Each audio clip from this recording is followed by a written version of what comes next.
Let me begin by commending the judiciary. Today we were in court.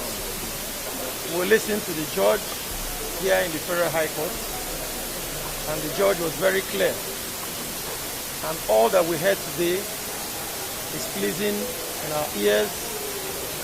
What has happened today is a further confirmation of previous judgments, previous injunctions, and orders of other courts of competent jurisdiction. The most important thing is that our adversaries, those who do not want the rule of law in Rivers State, are hell-bent on taking us out from our seats. But what we have heard today is a confirmation of previous judgment, like I said, and it clearly shows that the office of the Speaker of the Rivers State House of Assembly is not vacant, it's not in contention. What has happened today is not new in our ears, because we know that the Rivers House of Assembly, under my speakership, is the only Rivers House of Assembly known to law, as we have always said. And what the judge has said today is just a confirmation of what the true position is. A lot has been said about the issue of defection. 27 of us in the State House of Assembly never defected to any other party. We were elected under the platform of the People's Democratic Party, and we never defected. We never took any step to defect to any other party. What you see every time are mere plans by the governor of Rivers State.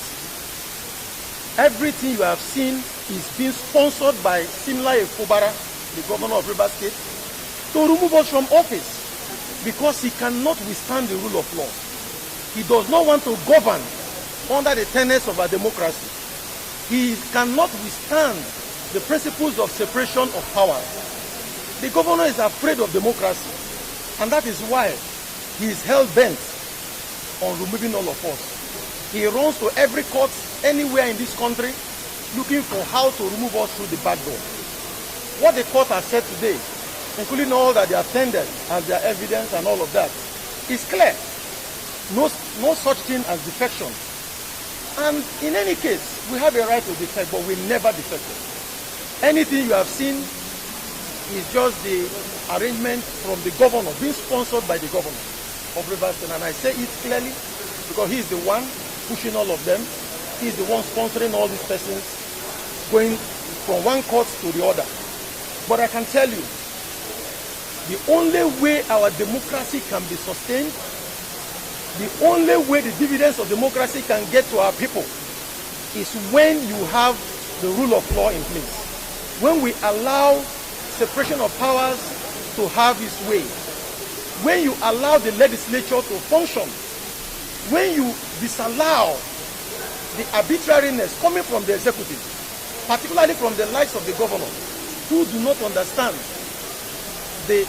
where the boundaries are between the legislature and the executive. So, but we are glad that the court, the Federal High Court that has the jurisdiction, has once again spoken. This is not the first time. We listened to the judge. The judge made references to previous judgments, previous orders from different courts that the governor of Rivers State has failed to respect. We know he will also not respect this judgment because he has sworn not to respect the Constitution of Nigeria. Simla Efobara has sworn not to respect the Constitution. He has sworn not to respect judgments of the Supreme Court, of the Court of Appeal, or the Federal High Court. And because he has sworn not to respect anything, he has decided to govern Rivers State outside every provision of our statutes. But we need to rest assured that for all of us in the Rivers House of Assembly, we will continue to push for our democracy. We will continue to push for our legislature. We will remain undeterred. We will continue to make good laws for our people so that Rivers State can be a better place for all of us who are residents of Rivers State and who come from Rivers State. Thank you very much.